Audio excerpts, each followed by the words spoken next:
নাউযুবিল্লাহ। আল্লাহ আমাদেরকে মাফ করেন, হেদায়েত করেন। আমিন কয় না, যদি কবুল হয়ে যায়। বাপ সাহেব দেখছেন কঠিন অবস্থা। আমিন যদি কবুল হয়ে যায়, আহা, এই আমিন অনেক দরকার, অনেক দরকার। আমি এখানে আসতে, বয়ানে আসতে, আমার এই খুব পরিচিত এক ছোট ভাই রোগী, তারে দেখতে গেছিলাম। আমি আসলে ঠিক থাকতে পারিনি, আমার ভিতরটা পুরা আউলায় গেছে। আল্লাহ তাআলা কারে কখন কি অবস্থায় রাখেন। এত সুন্দর তাগড়া নওজোয়ান যুবক, মাত্র কয়েক মাসের ব্যবধানে অসুস্থ, একেবারে এমন পুরা একদম হাড্ডি সাদ হয়ে গেছে। দুইটা কিডনি নষ্ট হয়ে গেছে।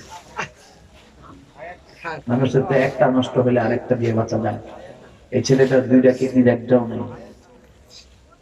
আল্লাহ তাআলা, আল্লাহ যদি তার হায়াত রাখেন তো পূর্ণ সুস্থ রহমত দান করেন, বলেন আমিন। আল্লাহ তাআলা এমন কঠিন মুসিবত থেকে আমাদের সবাইকে হেফাজত করেন। তো নবীজি আলাইহিস সালাতু ওয়াস সালাম বলেন যে আমাকে সুসংবাদ দেওয়ার জন্য পাঠানো হয়েছে এই জান্নাতের। এবার সাহাবায়ে কেরাম বলেন, ওগো আল্লাহর নবী, শুধু এতটুকুই হবে না, কিয়ামত পর্যন্ত আনেওয়ালা উম্মত যারা জমিনে আসবে, ওই মানুষগুলা যদি জান্নাত সম্পর্কে সুন্দর স্বচ্ছ ধারণা না পায়, তাহলে কেমন কেমন যেন হয়ে যায়। ওগো আল্লাহর নবী, কিয়ামত পর্যন্ত আনেওয়ালা উম্মতের জন্য একটু জান্নাতের বর্ণনা দেন। জান্নাতের বাড়ি কেমন, জান্নাতের ঘরগুলা কেমন হবে। পয়গম্বর বলেন, ও আমার সাহাবীরা, এই জমিনে যেমন ঘর, এই জমিনে যেমন বাড়ি, জান্নাতের মধ্যেও আল্লাহ তাআলা ঘর বানাইছেন, বাড়ি বানাইছেন। ওগো আল্লাহর নবী, জান্নাতের বাড়িগুলা কেমন? জান্নাতের বাড়িগুলা কি ইট বালি সিমেন্ট দিয়ে বানানো হয়েছে? আল্লাহর নবী বলেন, হ্যাঁ, জান্নাতের বাড়িগুলাও ইট বালি সিমেন্ট দিয়ে বানানো হয়েছে।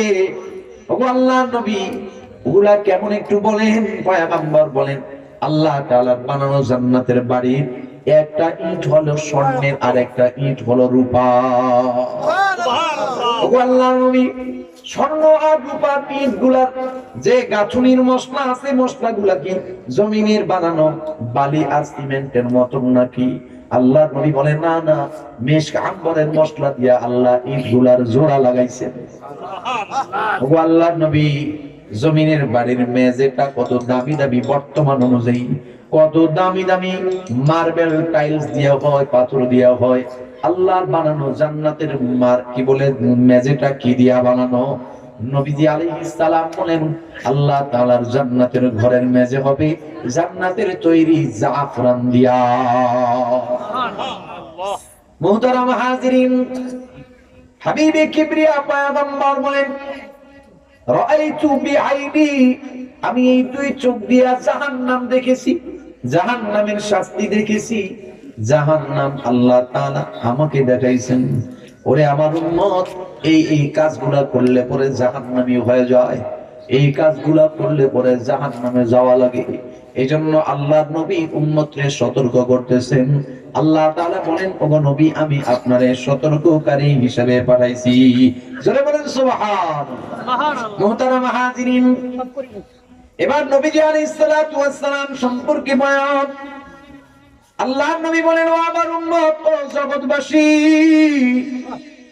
রে জগতের নারী আর পুরুষ, এই জমিনের যত নিয়ামত, এই জমিনের যত মাখলুক, এই জমিনের যত আয়োজন, সব আয়োজন, সব নিয়ামত, এগুলা আমি নবীর উসিলায় তোমরা ভোগ করো। আল্লাহর নবীর উসিলায় আমরা এই জগতের সব নিয়ামত ভোগ করি। কথা বলেন ঠিক না বেঠিক? আল্লাহর নবীর মুহাব্বতে রব্বুল আলামিন আমাদেরকে এই জগতের সব নিয়ামত খাওয়ায়। এবার পয়গম্বর বলেন, উম্মত, আমার জন্য, আমার উসিলায় যেহেতু দুনিয়ার সব নিয়ামত নাজ নিয়ামত ভক্ষণ করো, আমি নবী কি তোমার কাছ থেকে কিছুই আশা করতে পারি না? আল্লাহ নবী আমাদের কাছ থেকে দুইটা জিনিস আশা করেন। কয়টা? দুইটা। হাবিবে কিবরিয়া পয়গম্বর বলেন, দুইটা জিনিস আমি তোমাদের কাছ থেকে আশা করি। এক নাম্বার জিনিস হলো, জমিনের সব কিছুর চাইতে আমি চাই, আমি কামনা করি, আমি দাবি করি, উম্মত জমিনের সব কিছুর চাইতে বেশি মোহাব্বত আমাকে করবি। জমিনের সব কিছুর চাইতে বেশি মোহাব্বত, বেশি ভালোবাসা কাকে দেওয়া লাগবে? আল্লাহর নবীকে দেওয়া লাগবে। নবীজি আলাইহিস সালাম বলে, এটা আমি তোমার কাছ থেকে পাওয়া না, এটার দাবি রাখি আমি, এটার দাবি। দ্বিতীয় নম্বর আরেকটা জিনিস হলো এই ভালোবাসার দলিল দিবা, ভালোবাসার প্রমাণ দিবা। শুধু জবান দিয়ে বলবা ভালোবাসি হবে না, প্রমাণ লাগবে। সবাই তো বলতে পারে ভালোবাসি, কিন্তু প্রমাণ দিতে পারে কয় কথা কয়? সবাই তো বলতে পারে যে আমি অমুককে ভালোবাসি, কিন্তু অরিজিনাল ভালোবাসার প্রমাণ আছে না? প্রমাণ তো দেয় যে এই যে নমুনা, এই নমুনা দিয়ে দেখাইলাম তোমাকে ভালোবাসি। আমরা তো আমাদের ভালোবাসার কত আয়োজন আছে, বলো না, শরীরের রক্ত বিক্রি করে দিব, প্রমাণ করবো, এই করবো সেই করবো, হ্যাঁ দুনিয়ার আসমান চান আইনা দিব, কত কিছু, হ্যাঁ আকাশের চাঁদ তারা আইনা দিব, তবুও তোমাকে ভালোবাসি, কত রকম। নবীজি বলেন আমাকে যে ভালোবাসবা এক নাম্বার, দ্বিতীয় নাম্বার হলো দলিল দিবা, প্রমাণ করতে হবে। এই দুইটা জিনিস যদি আমারে দিয়া দাও, আমি নবী তোমাকে একটা জিনিস দেব। প্রশ্ন হলো নবী আপনি আমাদেরকে কি দিবেন? জবাব, নবী আলাইহিস সালাম বলেন কিয়ামতের ময়দানে সমস্ত নবী আর রাসূল যখন ইয়া নফসি ইয়া নফসি ইয়া নফসি করতে থাকবে, সব উম্মত যখন ইয়া নফসি ইয়া নফসি করতে থাকবে, আসমানের সূর্যটা সোয়া হাত উপরে আল্লাহ তাআলা ছাইরা দিবেন। তামার জমিন হয়ে যাবে হাসরের ময়দান। কঠিন এই অবস্থায় সব মানুষ আর নবী ইয়া নফসি করবে। ওই মুহূর্তে আল্লাহর নবী বলেন, সবাই যখন নিজেকে নিয়ে ব্যস্ত হয়ে যাবে, এরে উম্মত আমারে যারা দুনিয়ায় এই দুইটা জিনিস বুঝাইয়া দিছ, আমি নবী কিয়ামতের ময়দানে তোমারে একটা জিনিস দেব, সেটা হলো ওই কঠিন মুসিবতের দিনে আমি তোমাকে সুপারিশ করব। কি আল্লাহর নবীর সুপারিশ ছাড়া পার পাওয়া সম্ভব? জোরে কোন? আল্লাহর নবীর সুপারিশ ছাড়া পার পাওয়া সম্ভব না। এইজন্য যে কোনো কায়দায় হোক আল্লাহর নবীকে রাজি করতে হবে। তবে সাবধান, আল্লাহর নবীকে রাজি করার রাস্তা আল্লাহর নবী যেভাবে দেখাইছে ওভাবেই হইতে হবে। আপনাদের এই অঞ্চলে আমি যতদূর জানি, কারণ এই অঞ্চল সম্পর্কে আমার ধারণা আছে, আমি যতদূর জানি আপনাদের এই অঞ্চলে রাত বিরাত পর্যন্ত পালা গান হয়। পালা গান আসেনিও না? আপনারা জানেন না, মানে আমার তো প্রথম শুনছেন। 5 ওয়াক্ত নামাজের কথা লেখা নেই কোরআনে প্রমাণে। এরপরে কি জানি কয়?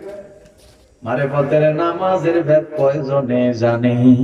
এইভাবে এক পুরুষ এইভাবে মারেফতের ওয়াজ করে, আর এক নারী দাঁড়ায় আবার শরীয়তের ওয়াজ করে, অথবা নারী দাঁড়ায় মারেফতের ওয়াজ করে, পুরুষ দাঁড়ায় শরীয়তের ওয়াজ করে। এলো শরীয়ত মারেফত। এইভাবে গানে গানে আয়োজন হয়। সামনের মুসল্লিরা খুব গভীর মনোযোগ দিয়ে শুনে, কখনো হাততালি, কখনো আমারই বিশাল কিছু। এরকম একটা অবস্থান আপনাদের এই পাড়া মহল্লায় গ্রামে গঞ্জে নাই? আছে।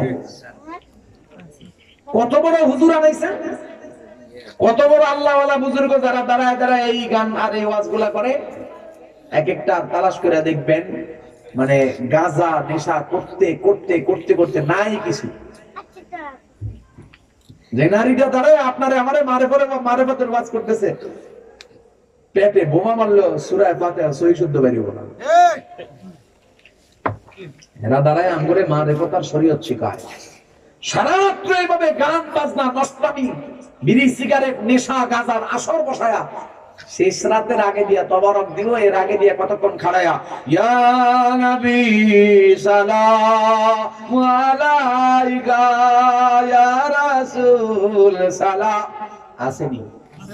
সারা রাত করলি নষ্টামি, রাতের শেষাংশে নবীজির মোহাব্বতে দাঁড়ায়া উঠার বসার সুযোগ নেই, নবীজি এসে বসছে। এখন বেহায়া বেয়াদব কোথাকার, তোর এই গাঁজা নষ্টামি বেপরদা বেহায়াপনা গান বাজনার মজলিসে নবীজি চলে আসে। বেহায়া কোথাকার, বেয়াদব কোথাকার।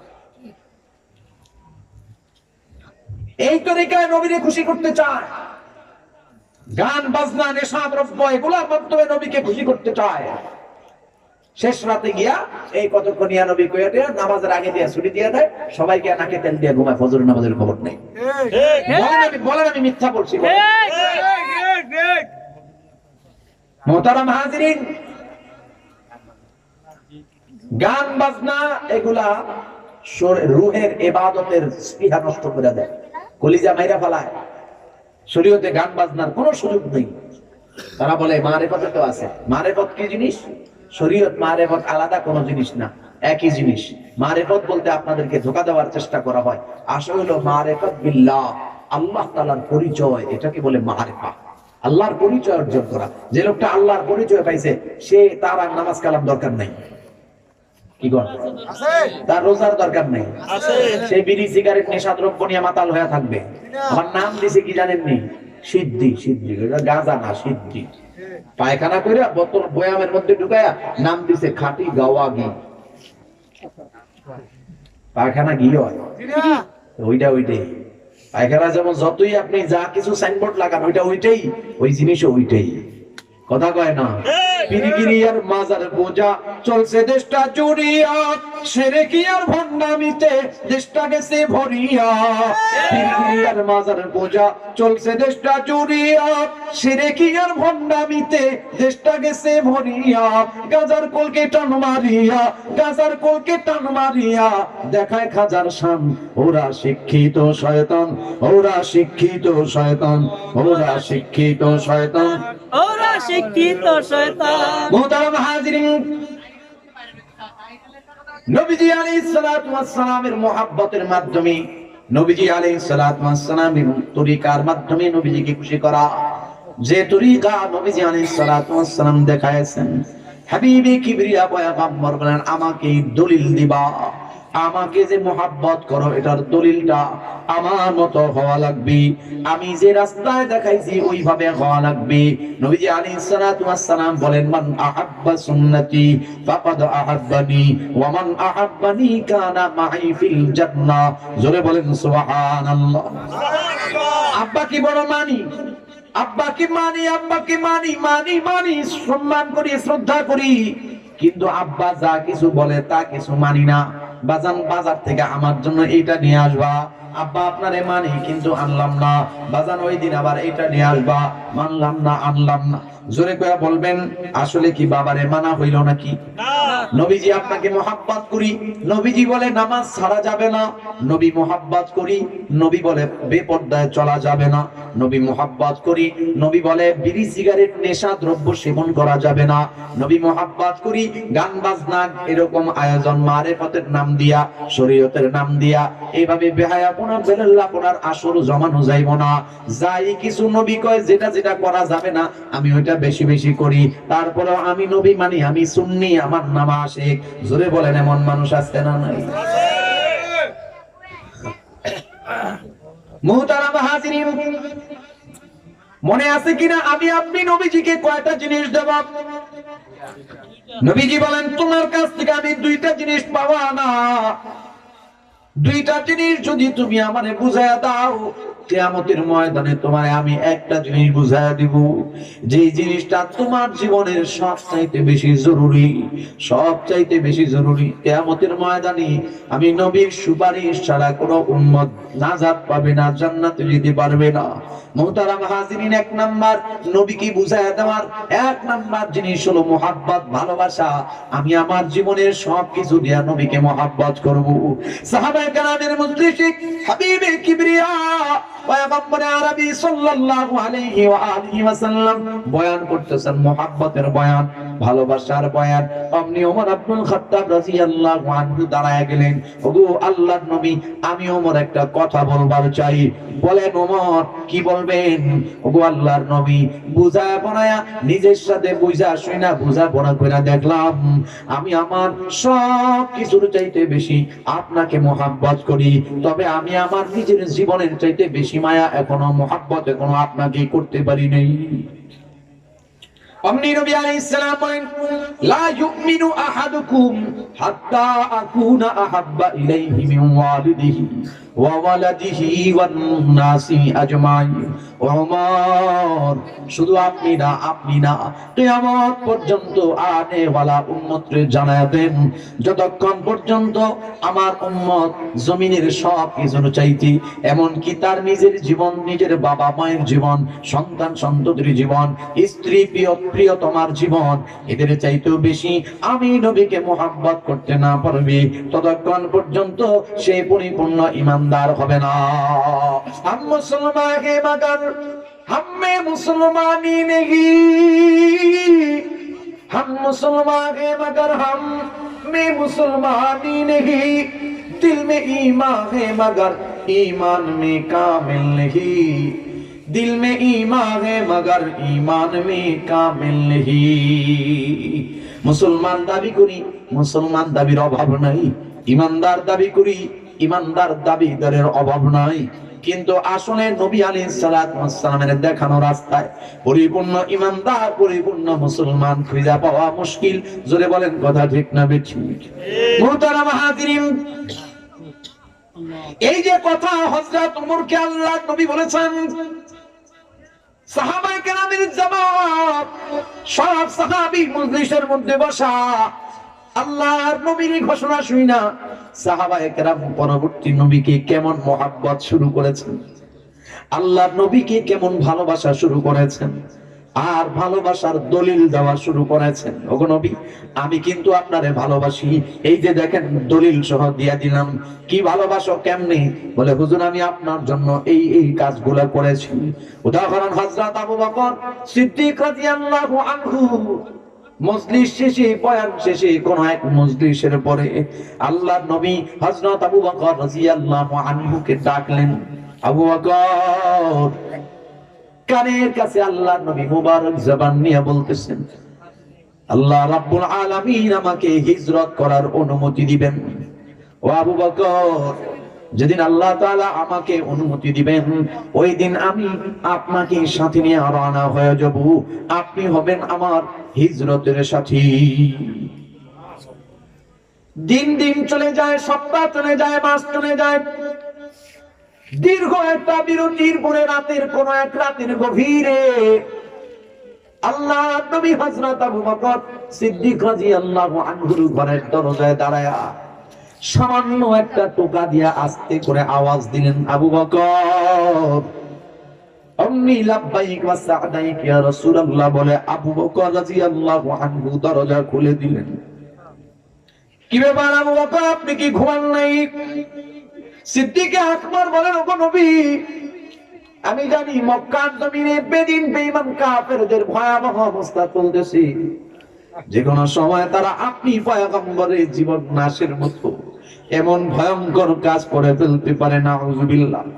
ওগো নবী, আপনি আমার একদিন ডাক দিয়ে বলছিলেন, আবু বকর তুমি হবা আমার হিজরতের সাথী। ওগো আল্লাহর নবী, আমি আবু বকরকে আপনি হিজরতের সাথী হওয়ার কথা বলেছেন, কোন দিন আমি হিজরত করবেন, কোন দিন আপনি হিজরত করবেন, কোন দিন আমি আপনার সাথী হব, ওই দিনটা কিন্তু আপনি বলেন নাই। ওগো নবী, আমি আবু বকর যদি ঘুমায়া যাই, আপনি যদি আমার দরজার মধ্যে দাঁড়ায় থাকেন, অপেক্ষা করেন, বেদিন বেঈমান কাফের মুশরিকরা আপনার যে কোনো ক্ষতি করে ফেলবে। এই জন্য আপনি যেদিন আমাকে বলেছেন, ওই দিনের পর থেকে নিয়ে আজ পর্যন্ত আপনার আবু বকর কোনদিন বিছানায় পিঠ লাগায়া ঘুমায় নাই। মুহতারাম হাজিরিন, কথাটা বলতে সহজ, কথাটা শুনতেও সহজ। আবু বকর বলেন, ওগো হাবিব, আমি আবু বকর বিছানায় পিঠ লাগায়া শুই নাই, দরজার মধ্যে পিঠ লাগায়া দাঁড়ায়া থাকি। আমি আবু বকর চাই আপনি যেদিন আমার দরজায় দাঁড়ায় আমার ডাক দিবেন, টোকা দিবেন, ওই টোকাটা দরজায় না লাগা যেন আমি আবু বকরের পিঠের মধ্যে লাগে। কি পরিমাণ মুহাব্বত আল্লাহ নবীকে করেছেন সাহাবায়ে কেরাম, কি পরিমাণ ভালোবাসা আল্লাহ নবীকে করেছেন সাহাবীরা। নবী আলাইহিস সালাতু ওয়াস সালামের সামনে বসে মাজমার মধ্যে আল্লাহর নবী নিজের পছন্দনীয় জিনিসের বয়ান করেন। বর্ণনা শেষ হওয়ার পরে অমনি হযরত আবু বকর দাঁড়ায় বলেন, ওগো নবী, আমি আবু বকরের কাছেও কিছু জিনিস বড় পছন্দনীয়, যে জিনিসগুলো আমি আবু বকর দুনিয়ার সব কিছুর চাইতে বেশি পছন্দ করি। আল্লাহ নবী বলেন, আবু বকর বলেন কি পছন্দ করেন? এক নাম্বার আবু বকর বলেন আন-নাজরু ইলা ওয়াজহি রাসূলিল্লাহ। ওগো আল্লাহর নবী, আমার কাছে সবচাইতে বেশি পছন্দনীয় জিনিস হলো 14 তারিখের আকাশের পূর্ণিমার ওই চাঁদের চাইতেও সুন্দর আপনার মোবারক চেহারা তাকায়া তাকায়া দেখা। এই জন্য হাদিসের কিতাবে আছে, ক্ষুধার্ত কোন সাহাবী 3 দিন পর্যন্ত অথবা 7 দিন পর্যন্ত ক্ষুধার্ত অবস্থায় আল্লাহর নবীর মুবারক চেহারার দিকে যদি তাকাইতো, 3 দিন অথবা 7 দিনের ক্ষুধা পর্যন্ত নিবারণ হয়ে যেত। আল্লাহর নবীর মুবারক চেহারা এত সুন্দর, তোমার আমার মুসলমানের বর্ণনার দরকার নাই। বেদিন বেঈমান কাফের মুশরিকরা আল্লাহ নবীর সামনে বর্ণনা দেয়, এরে মক্কাবাসী, আব্দুল্লাহর পুত্র মুহাম্মদের চাইতে সুন্দর সন্তান আমরা আমাদের জীবনে দুনিয়ার জমিনে কোনোদিন দেখি নাই। আল্লাহু আকবার বলেন। আসমান সুন্দর, জমিন সুন্দর, সুন্দর বনের ফুল, তার চেয়েও সুন্দর আমার, তার চেয়েও সুন্দর আমার প্যারা রাসূল, প্যারা রাসূল। নবীর রূপে দুনিয়া জাহান সৃষ্টি হলো, পেল রে প্রাণ, তার রূপেতে ধন্য হলো, তার রূপেতে ধন্য হলো নিখিল মানব কুল, প্যারা রাসূল, প্যারা। মুহতারাম হাজিরিন, এজন্যই হিজরতের রাতে গারে সুরের মধ্যে আল্লাহর নবী আলাইহিস সালাতু ওয়াস সালাম যখন আবু বকর রাদিয়াল্লাহু আনহুর উরু মুবারকের উপরে মাথা মুবারক রাইখা ঘুমায়া গেছেন, সাপে কামড় লাগায়া দিছে, বিষাক্ততার যন্ত্রণায় হযরত আবু বকর রাদিয়াল্লাহু আনহু কাঁদতেছেন। আল্লাহর নবীর মুবারক চেহারার উপরে আবু বকর রাদিয়াল্লাহু আনহুর চোখের এক ফোঁটা পানি পড়েছে। মুহাদ্দিসিনে কেরাম বলেন, যেহেতু জমিনের সবচাইতে বেশি পছন্দনীয় জিনিস হলো আল্লাহর নবীর মুবারক চেহারা, এজন্য আবু বকর নবী আলাইহিস সালাতু ওয়াস সালামের মুবারক চেহারার দিকে তাকায়া তাকায়া কষ্ট যন্ত্রণা ভুলার চেষ্টা করতেছেন, আর নবীর চেহারার দিকে তাকায়া মজা নিতেছেন, যেহেতু সবচেয়ে বেশি পছন্দের জিনিস নবীর চেহারা দেখা। এজন্যই নবীজির মুবারক চেহারার উপরে আবু বকরের চোখের পানি পড়েছে। মুহতারাম হাজিরিন, দ্বিতীয় নাম্বার আবু বকর বলেন, আল্লাহ রাব্বুল আলামিনের দেখানো বাতানো রাস্তায় আপনার নামে আপনার অনুসৃত পথে আমি যেন বেশি বেশি খরচ করতে পারি, দান করতে পারি, এটা আমার কাছে বেশি পছন্দনীয়। তৃতীয় নাম্বার, ওগো আল্লাহর নবী, আমি চাই আমার একটা সন্তান আপনার ঘরে আপনার সাথে পবিত্রতম বন্ধনে আবদ্ধ করায় দিতে, এটা আমি বেশি পছন্দ করি। মুহতারাম হাজিরিন, কথা সেদিকে না, কথা হলো সাহাবায়ে কেরাম নবীজি আলাইহিস সালাতু ওয়াস সালাম কি মুহাব্বত করেছেন কেমন। নবীজির ঘোষণার পর থেকে সাহাবায়ে কেরাম কলিজা হাতের মুঠোয় নিয়ে নিছেন, প্রয়োজনে জীবন চলে যাবে, নবীর মুহাব্বতের বিপরীত কোনো কাজ করা যাবে না। হযরত হানজালা রাদিয়াল্লাহু আনহুর ঘটনা কার না জানা? বিয়ের রাতে হযরতে হানজালা পবিত্রতার জন্য গোসল করার জন্য পানির কাছে দাঁড়ায় আছেন। মদিনার রাস্তা দিয়া কে যেন হাঁটা যায়, দৌড়ায় যায়, আর আওয়াজ দিয়া বলে, কে কোথায় আছো গো মদিনাবাসী, তোমরা ঘুমাও, উহুদের ময়দানে প্যারা নবী শহীদ হয়ে গেছে। বেদিন বেঈমান কাফির মুশরিকরা তোমার আমার নবী পয়গম্বর সাল্লাল্লাহু আলাইহি ওয়া আলিহি ওয়াসাল্লামকে শহীদ করেছে, তোমরা কি আরামে এখনো ঘুমাইবা? কথাটা শোনার সাথে সাথে হযরতে হানজালা পানির কাছ থেকে দৌড়ায় গেলেন। বিবি রে, তরবারিটা দাও, দাঁড়ায় থাকার সময় নেই। স্বামী আমার গোসলটা করে নেন, তরবা নিয়ে কি করবেন?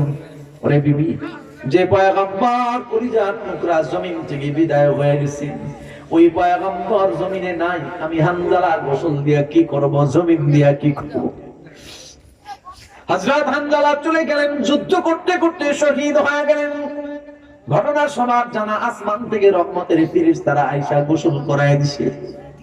মুহতারাম হাজিরিন, নিজের বানানো খেজুর গাছের বাগানি হযরত আব্দুল্লাহ বিন যায়েদ ইবনে আব্দ রাব্বি, আব্দুল্লাহ বিন যায়েদ ইবনে আব্দ রাব্বি কি নিজের খেজুরের বাগানে পরিচর্যা করতেছেন।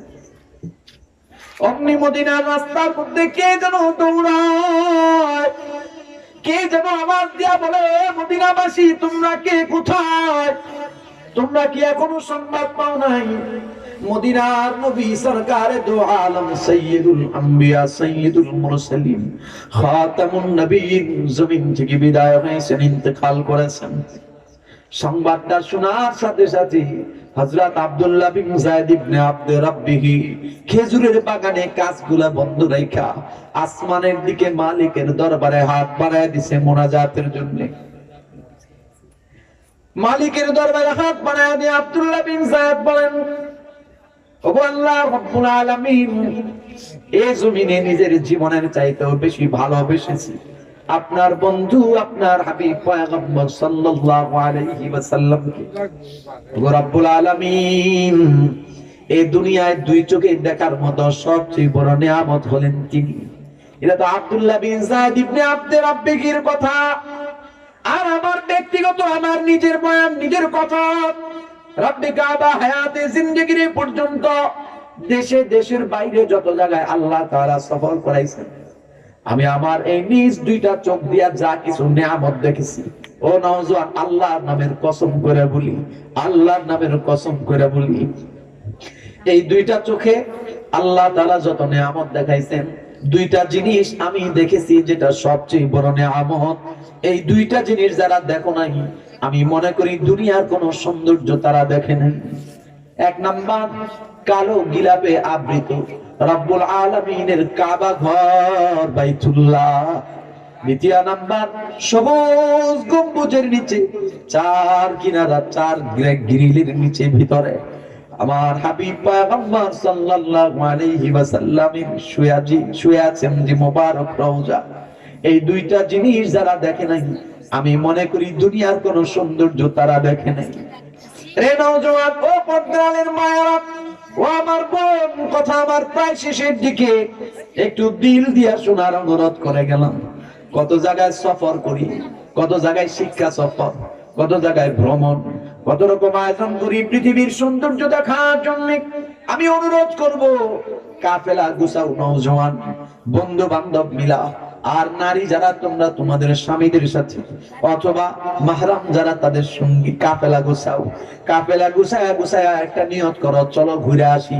ঘুরতে যাওয়ার নিয়তে, শিক্ষা সফরের নিয়তে একবার মদিনা সফর করে আসো নওজোয়ান, একবার বাইতুল্লাহ কি বলে গিলাপ ধইরা আল্লাহর কাছে কান্নাকাটি করার মজাটা চাক করে দেখো, পরখ করে দেখো, সফর করে আসো। আমার কথাটা যদি মিথ্যা হয়, আমি বলবো আল্লাহর কসম আর কোনোদিন বয়ান করব না। গিয়ে দেখো নওজোয়ান, পৃথিবীর জমিনে সবচেয়ে বড় নিয়ামত বাইতুল্লাহ দেখা আর আল্লাহর নবীর মুবারক রওজা দেখা। হযরত আব্দুল্লাহ বিন যায়েদ ইবনে আব্দ রাব্বিকে বলেন, ওগো মালিক, এই দুই চোখে আমি সবচেয়ে বড় নিয়ামত দেখতাম আমার প্রিয় হাবিব নবীজি সাল্লাল্লাহু আলাইহি ওয়াসাল্লামের মুবারক চেহারা। এই মুহূর্তে যে সংবাদটা শুনলাম, আল্লাহর নবী জমিনে নাই। ওগো রব্বুল আলামিন, আপনার কাছে আরজি করি, আপনার কাছে ফরিয়াদ করি, আমার যে দুই চোখে আমি এই জমিনে হায়াতে জিন্দেগিতে আর কোনদিন পয়গম্বর দেখতে পাবো না, আর কোনদিন রাসূল দেখতে পাবো না। চাঁদের চাইতে সুন্দর আমার নবীর মুবারক চেহারা আর কোনদিন দেখবো না। যেই চোখে নবী দেখতে পারবো না, যেই চোখে আর কোনদিন রাসূল দেখতে পারবো না, যেই চোখে আর কোনদিন পয়গম্বরের মুবারক চেহারা দেখতে পারবো না, ওই চোখে আমি জমিনের অন্য কিছু দেখবার চাই না। ওগো রব্বুল আলামিন, আমারে আপনি অন্ধ বানায়া দেন, আমার দুইটা চোখ আপনি নিয়ে যান। যেই চোখে নবী দেখবো না, ওই চোখে দুনিয়ার আর কোন নিয়ামত দেখবো না। হাদিসের কিতাবে পাওয়া যায়, আল্লাহ রাব্বুল আলামিনের দরবারে দোয়াটা করতে দেরি, রাব্বুল আলামিনের সাথে সাথে আব্দুল্লাহ বিন যায়েদ ইবনে আব্দে রাব্বিহির দুইটা চোখ অন্ধ বানায়া দিছে। মান আহাব্বা সুন্নতি ফাকাদ আহাব্বানি ওয়া মান আহাব্বানি কানা মাই ফিল জান্নাহ।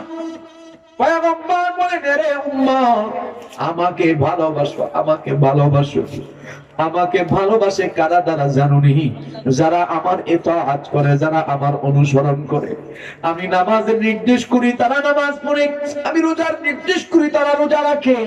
আমি হালাল খাইতে নির্দেশ করি, তারা হালাল খায়, হারাম খায় না। আমি পর্দা পুশিদা করতে নির্দেশ করি, তারা পর্দা পুশিদা করে।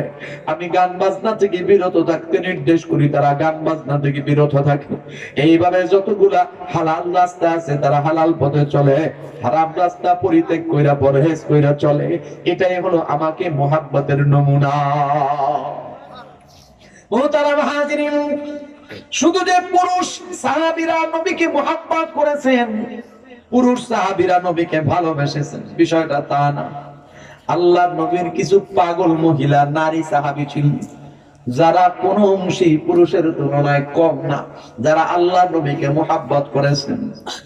সাহাবায়ে কেরামের জামাত নিয়ে মসজিদে নববীর চত্বরের মধ্যে আল্লাহর নবী সব জামাত করলেন, জিহাদের ময়দানে রওনা হয়েছেন।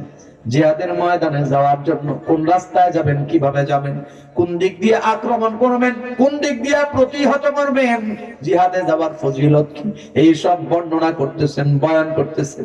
অমনি একজন নারী সাহাবী, আল্লাহর নবীর একজন নারী সাহাবী, দুগ্ধপোষ্য একটা সন্তান নিয়ে আল্লাহর নবীর সামনে আইসা দাঁড়াইছে। ওগো আল্লাহর নবী, জিহাদের ময়দানে রওনা হয়েছেন, আপনার সাহাবীরা জিহাদের ময়দানে যাবেন। আমি একজন মা, আমি আমার সন্তানটারে নিয়ে আসছি। ওগো হাবিব, আপনি আমার সন্তানটারে জিহাদের ময়দানে নিয়ে যান। নবী আলাইহিস সালাতু ওয়াস সালাম বলেন, মা, তোমার এই দুধের সন্তানটা নিয়ে আমি কি করব, কি কাজে লাগাবো? জিহাদের ময়দানে তো তার কোনো কাজ নাই, দুধের সন্তান। এবার মহিলা সাহাবী দুই চোখের পানি ছেড়ে দিয়া কান্না শুরু করেছে। ওগো আল্লাহর হাবিব, আপনার সামনে যে মানুষগুলা দাঁড়ানো, এই মানুষগুলা কোনো না কোনো মায়ের সন্তান। আজকে আপনার সঙ্গে জিহাদের ময়দানে রওনা হয়েছেন। ওগো আল্লাহর নবী, এই সন্তানগুলোর মা, এই সন্তানগুলোর বাবা আপনার মুহাব্বতে, আপনার দিন কায়েমের জন্য তারা কলিজা চেরা ধন সন্তানগুলারে জিহাদের ময়দানে পাঠায়া দিছে। ওগো হাবিব, এই মানুষগুলা, কিছু কিছু মানুষ আপনার সাথে জিহাদের ময়দানে গিয়া শহীদ হয়ে ফিরে আসবে, কিছু মানুষ গাজী হয়ে ফিরে আসবে। যেই মানুষগুলা শহীদ হবে, ওই মানুষগুলার মা হবে শহীদের মা। যেই মানুষগুলা গাজী হয়ে ফিরবে, ওই মানুষগুলা হবে গাজীর মা। কিয়ামতের ময়দানে, কঠিন মুসিবতে হাসরের ময়দানে ওই মায়েরা আল্লাহ রাব্বুল আলামিনের আদালতে কিবরিয়ায় দাঁড়ায়া উঁচু আওয়াজে বলবে, ওগো রব, আল্লাহ নবীর মুহাব্বতে কলিজা ছেড়া সন্তান, কলিজা ছেড়া ধন সন্তানটারে জিহাদের ময়দানে পাঠায়া দিয়া শহীদের মা হিসেবে হাসরের ময়দানে দাঁড়াইছি। ওগো রব্বুল আলামিন, কল্পনা করতে পারেন কিয়ামতের ময়দানে তাদের কি শান হবে, কিয়ামতের ময়দানে তাদের কি মাকাম হবে। রব্বুল আলামিন, ওগো পয়গম্বর, আমার এমন কোন সন্তান নাই যেই সন্তানটারে আপনার সাথে জিহাদের ময়দানে দিয়া আমিও কিয়ামতের ময়দানে শহীদের মা হয়ে হাসরের ময়দানে দাঁড়াবো। তবে আমার কাছে আমার এই দুগ্ধপুষ্য সন্তানটা আছে। ওগো পয়গম্বর, যেহেতু আমার কাছে এই সন্তানটা আছে, তাইলে আমি পিছায়া থাকবো কেন? ওগো নবী, জিহাদের ভয়ঙ্কর ওই ময়দানে আপনি যখন বেদিন বেঈমান কাফেরদের সঙ্গে জিহাদ যুদ্ধ করতে থাকবেন, অমনি পিছন থেকে বেদিন বেঈমান কাফেরেরা আপনার মোবারক শরীর লক্ষ্য করে তীর নিক্ষেপ করবে, আপনার মোবারক চেহারা মোবারক শরীর লক্ষ্য করে তরবারির আঘাত করবে। ওগো পয়গম্বর, আমার এই দুগ্ধ পোষ্য সন্তানটারে আপনি তখন জিহাদের ময়দানে দুই হাত দিয়ে সামনে বাড়ায় ধরবেন। বেদিন বেঈমান কাফের আর মুশরিকরা যখন আপনার দিকে তীর নিক্ষেপ করবে, আপনি আমার সন্তানটারে তীরের সামনে বাড়ায় ধরবেন। আমি চাই আমার হৃদয় স্পন্দন পয়গম্বরে আরবীর গায়ে একটা তীরের আঁচড় যেন না লাগে, একটা তরবারির আঁচড় যেন না লাগে। এতে করে আমার সন্তান দুই টুকরা হয়ে যাবে, আমার সন্তান টুকরো টুকরা হয়ে যাবে। আমার কোনো আফসোস নাই, আক্ষেপ নাই। কিয়ামতের ময়দানে আমি শহীদের মা হইয়া আদালতে কিবরিয়ায় দাঁড়াবো। কি পরিমাণ মুহাব্বত আল্লাহর নবীকে সাহাবায়ে কেরাম করেছেন, কি পরিমাণ ভালোবেসেছেন। আফসোস আর দুঃখ, এই ভালোবাসা শুধু জবানে ছিল না বাবা, ভালোবাসাটা শুধু জবানে ছিল না, কাজ দিয়া দেখায়া দিছে। ঈমান ইসলাম প্রতিষ্ঠার জন্য সাহাবায়ে কেরাম যুদ্ধ করেছেন, দিন বিজয়ের জন্য ঈমান সামনে রাখা, ইসলাম সামনে রাখা। প্রয়োজনে জীবন চলে যাবে, তবুও ঈমানের কোনো বেহুরমতি করা যাবে না, ইসলামের কোনো বেহুরমতি করা যাবে না। জিহাদের ময়দানে সাহাবায়ে কেরাম রক্ত বিলিয়েছেন, জীবন বিলিয়েছেন, প্রয়োজনে জীবন যাবে, কিন্তু আল্লাহর এই কি বলে আল্লাহর পয়গম্বরের আনিত দ্বীন কিয়ামত পর্যন্ত চালায়া সামনে নিতে হবে, প্রতিষ্ঠা করতে হবে আল্লাহর নবীর আদর্শ। আফসোস আর দুঃখ, পয়গম্বর সম্পর্কে রব্বে কাবা বলেন, লাকাদ কানা লাকুম ফি রাসূলিল্লাহি উসওয়াতুন হাসানা। ও জমিনের নারী, ও জমিনের পুরুষ, তোমাদের জন্য আখলাকের দিক দিয়া, আদর্শের দিক দিয়া, চরিত্রের দিক দিয়া তোমাদের জন্য একটা আইডল, তোমাদের জন্য একটা নমুনা, তোমাদের জন্য একটা প্যাকেজ বানায়া আল্লাহ তাআলা আল্লাহর নবীরে জমিনে পাঠাইছে। ব্যক্তি জীবন সাজানো দরকার, নবীর ব্যক্তি জীবনের দিকে তাকাও। পারিবারিক জীবন সাজানো প্রয়োজন, নবীর পারিবারিক জীবনের দিকে তাকাও। সামাজিক জীবন, ব্যবসায়িক জীবন, রাজনৈতিক জীবন, রাষ্ট্রীয় জীবন, আন্তর্জাতিক জীবন, জীবনের প্রত্যেকটা সাইডে যে কোনো সাইড পরিপূর্ণভাবে সাজানো প্রয়োজন। আল্লাহর নবীর যে কোনো জীবনের যে কোনো সাইডের দিকে তাকাও। মুহতারাম হাজিরিন, শুধু যে আল্লাহর নবী তা না, আল্লাহর নবী চলে যাওয়ার পরে আল্লাহর নবী একটা মুখলিস জামাত রেখে গেছে, সাহাবায়ে কেরামের জামাত। আল্লাহর নবী বলেন, আসহাবী কান নুজুম বিআইয়িহিম ইহতাদাইতুম ইহতাদাইতুম। আমার প্রত্যেকজন সাহাবী আকাশের এক একটা নক্ষত্র তুল্য, তোমরা যাকে অনুসরণ করবা হেদায়েত পাইবা, নাজাত পাইবা, জান্নাত পাইবা, কোনো সন্দেহ নাই। আমাদের আমলের নমুনা, আমাদের আমলের হক বাতিল, আমাদের সব কিছু সত্য মিথ্যা পার্থক্যকারী যাচাইকারী হলো সাহাবায়ে কেরামের আমল। এইজন্য সাহাবায়ে কেরাম হলেন মিয়ারে হক। সাহাবায়ে কেরামের অন্যায় অপরাধ যা কিছু কখনো যদি কোথাও থেকে থাকে, রব্বুল আলামিন নিজ গুণে ক্ষমা কইরা দিয়া বলেন, রাদিয়াল্লাহু আনহুম ওয়া রাজওয়ান। আমি রব তাদের প্রতি রাজি, তারাও আমার প্রতি রাজি। জোরে জোরে আওয়াজ করে বলেন সুবহানাল্লাহ। মুহতারাম হাজিরিন, আফসোস আর পরিতাপের বিষয়, আর 5 মিনিটের মধ্যে কথা শেষ ইনশাআল্লাহ। তাকান আমার দিকে। আফসোস আর পরিতাপের বিষয় হলো, আমাদের কাছে আইডল হিসেবে ধরা দেয় আর্জেন্টিনার খেলোয়াড়, ব্রাজিলের খেলোয়াড়, কোন জায়গার নায়ক নায়িকা, গায়ক গায়িকা, কোন জায়গার কোন মেসি, কোন জায়গার ম্যারাডোনা। এই মানুষগুলো আইসা আমাদের চুলের কাটিং পাল্টাইয়া দিছে, আমাদের পোশাকের কাটিং পাল্টাইয়া দিছে, আমাদের চাল চলার কাটিং পাল্টাইয়া দিছে। কথা বলেন ঠিক না বেঠিক? আমি যতদূর জেনেছি, ম্যারাডোনা নামক এক খেলোয়াড় আছে, তারে বলা হয়েছে সারা পৃথিবীতে তোমার যত ভক্ত আছে সবচেয়ে বেশি ভক্ত হলো বাংলাদেশে। ওই লোকটা বলছে বাংলাদেশ আবার কোনটা? কথা বুঝেন নাই? নওজোয়ান যুবক, তুমি আমি যার ফ্যান, তুমি আমি যাকে ফলো করি, ওই লোকটা তোমারে আমারে চিনবে তো দূরের কথা, তোমার আমার বাড়ি ঘর চিনবে দূরের কথা, তোমার আমার দেশ সম্পর্কেই জানে না। বাংলাদেশ নামে পৃথিবীর জমিনে মানচিত্রে একটা দেশ আছে, পৃথিবীর মানচিত্রে একটা দেশ আছে, বাংলাদেশ নামে এটা সে জানে না। জানি না সত্য মিথ্যা কতটুকু আল্লাহ মালুম, তবে যাই না রাখেন, এই কথাটা এই জন্য বললাম, তুমি আমি যারে চিনলাম না জানলাম না, চিনা নাই জানা নাই এমন এক মানুষরে নিয়া তুমি আমি এত লাফালাফি করি, ফালাফালি করি, ভাইয়ে ভাইয়ে ঝগড়া লাগি, প্রতিবেশী ঝগড়া লাগি, বন্ধু বান্ধব ঝগড়া লাগি, এমনকি মাইরা ফেলারও ঘটনা আছে। কথা বলেন ঠিক না বেঠিক? অথচ যে আখলাক তোমার আমার ধারণের কথা, যে আদর্শ ধারণ করার কথা, তোমার আমার যে আখলাক যে আদর্শ গ্রহণ করার কথা, পয়গম্বরে আরবি সাল্লাল্লাহু আলাইহি ওয়াসাল্লাম যে খেলোয়াড়দের ফলো করলাম, ওই খেলোয়াড় আমারও চিনি না, আমিও তারে চিনি না। কথা কোন ঠিক না বেঠিক? কিন্তু পয়গম্বরে আরবি ও নওজোয়ান কোন ভাষায় বুঝাইলে পরে তুমি নবীর আখলাক গ্রহণ করবা, কোন শব্দ দিয়া বুঝাইলে পরে তুমি নবীর আখলাক গ্রহণ করবা, কোন শব্দে কোন ভাষায় কেমনে বুঝাইলে আমি জানি না, আল্লাহ তাআলা কতটুকু কিভাবে বুঝাইলে পরে তোমরা বুঝবা আমি জানি না, আল্লাহ মালুম। তবে সর্বশেষে দুটুকু বলে যাই, নবীজি আলাইহিস সালাতু ওয়াস সালাম 1450 বছর আগে জমিন থেকে বিদায় হয়ে গেছেন। বিদায় হওয়ার সময় নবীজি 1450 বছর পরে আমি আপনি যারা জমিনে আসব, আমাকে আপনাকে আল্লাহর নবী ভুলে নাই। এখনো রওজায়ে আতহারে শুয়ে আছেন, আল্লাহর নবী আমাকে আপনাকে ভুলেন নাই। আজ পর্যন্ত এখনো যদি আমি আপনি পয়গম্বরের উপরে দরুদের হাদিয়া পাঠাই, আল্লাহর নবীর কানের মধ্যে হাদিয়া পৌঁছায়া দেওয়া হয়, আল্লাহর নবীর কাছে হাদিয়া পৌঁছায়া দেওয়া হয়। পয়গম্বর বলেন, রওজায়ে আতহারের সামনে দাঁড়ায় যদি আমার কোন উম্মত আমারে সালাম জানায়, দরুদ পড়ে, আমি নবী ওই সালাম নিজ কানে শুনতে পাই। সুবহানাল্লাহ।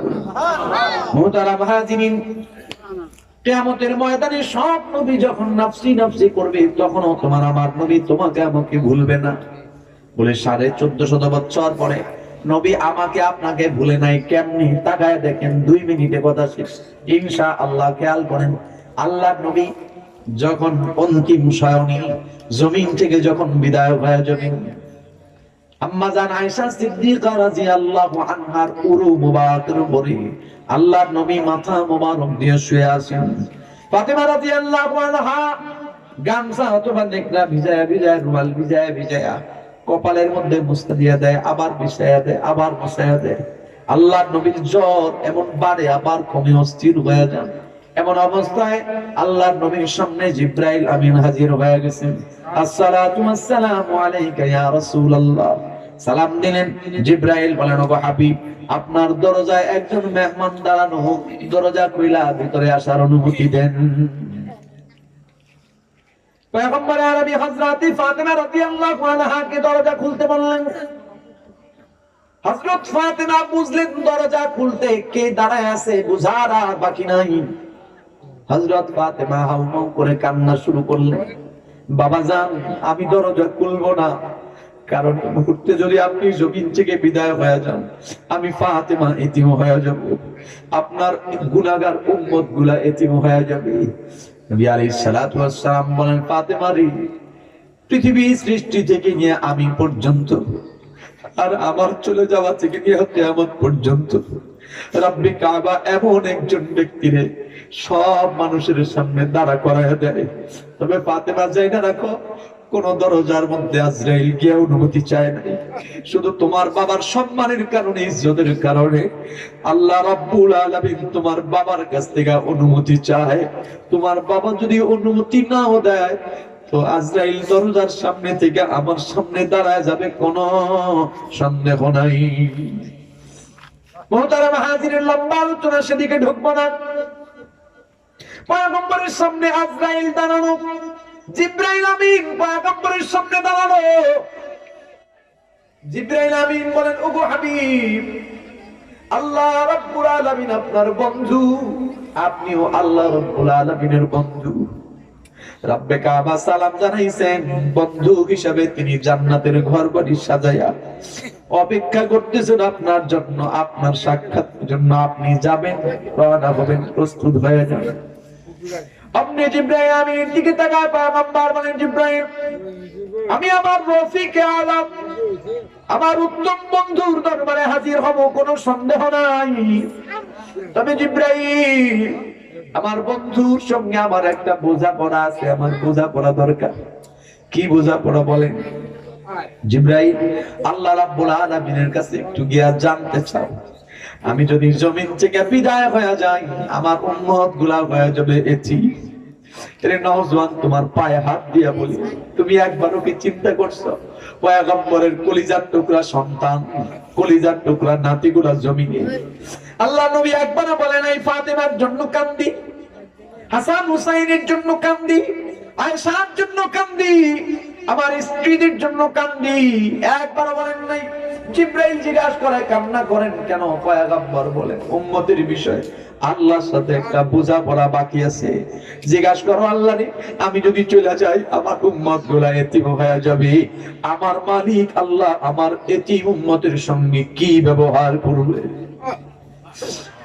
নবী আরবি জমিন থেকে বিদায় হয়ে যায়, সন্তান, স্ত্রী, কলিজার টুকরা, অন্যান্য বন্ধু বান্ধব, কারোর দিকে নজর নাই।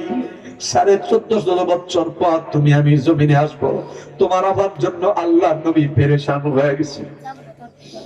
জিবরাইল আমিন আল্লাহর কাছ থেকে শুনে আসলেন, গো পয়গম্বর, আল্লাহ তাআলা আপনারে সালাম জানাইছেন। বলো জিবরাইল, মালিক কি বলছেন? ওগো রব্বুল আলামিন, ওগো পয়গম্বর, রব্বুল আলামিন বলছেন আপনি আপনার উম্মতের ব্যাপারে আল্লাহ তাআলার সাথে যেইভাবে চুক্তি করবেন, আল্লাহ তাআলা আজকে আপনার চুক্তি গ্রহণ করবেন, ফেলে দিবেন না।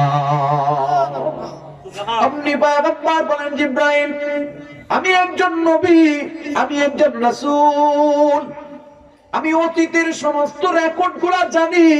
রব্বুল আলামিন আমাকে জানাইছেন অতীতে এমন অনেক উম্মতরে, অনেক জাতিরে অবাধ্যতার কারণে, অন্যায়ের কারণে, গুনাহ খাতা করার কারণে একসাথে সব জাতি আল্লাহ ধ্বংস করে দিছে।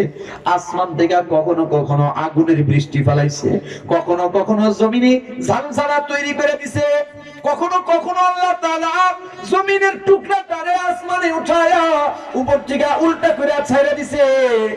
এমন অনেক গল্প, এমন অনেক ঘটনা আমি জানি। আমি জমিনে আছি এজন্য আল্লাহ তাআলা আমার উম্মতরে, আমাকে মোহাব্বত কইরা আমার উম্মতের জন্য জমিনে এমন কোন আযাব গজব দিয়া দেয় নাই। ও জিবরাইল, আল্লাহর সঙ্গে চুক্তি করো, আমি নবী বিদায় হয়ে যাবার পর থেকে নিয়ে আমার উম্মতের অবাধ্যতার কারণে, অন্যায়ের কারণে, গুনাহ খাতার কারণে আমার মালিক যেন একসাথে একত্রিত কইরা আমার উম্মত গুলারে ধ্বংস কইরা না দেয়। এই ছিল তোমার আমার নবীর চুক্তি, তোমার আমার জন্য অন্তিম মুহূর্তে চলে যাওয়ার সময়। আল্লাহ তাআলা বলেন নবী বন্ধু, আমি আপনার আরজি রাইখা দিলাম, আমি আপনার এটি উম্মত গুলোরে একসাথে কোনোদিন ধ্বংস করব না। মুহতারাম মুহাজিরিন, এই ছিল তোমার আমার নবীর জন্য তোমার আমার প্রতি নবীর ভালোবাসা। আফসোস আর দুঃখ, তুমি আমি নবীকে মহাব্বতের দাবি জবান দিয়া করি, কিন্তু আখলাকে আদর্শে নবীর মহাব্বত ভালোবাসার প্রকাশ করি নাই। এজন্য আল্লাহ নবী বলেন দুইটা জিনিস আমারে বুঝাইয়া দিবা, আমারে মহাব্বত করবা, আর 2 নাম্বার মহাব্বতের দলিলটা আমার আনুগত্যের মাধ্যমে প্রকাশ করবা। কিয়ামতের ময়দানে আমি নবী তোমার জন্য শাফাআত করাটা আমার জন্য জরুরি হয়ে যাবে। আল্লাহ রাব্বুল আলামিন আমাকে আমল করার তৌফিক দান করেন, সবাইকে আমল করার তৌফিক দান করেন। মা আলাইনা ইল্লাল বালাগ। ওয়াসসালামু আলাইকুম ওয়া রাহমাতুল্লাহি ওয়া বারাকাতুহু।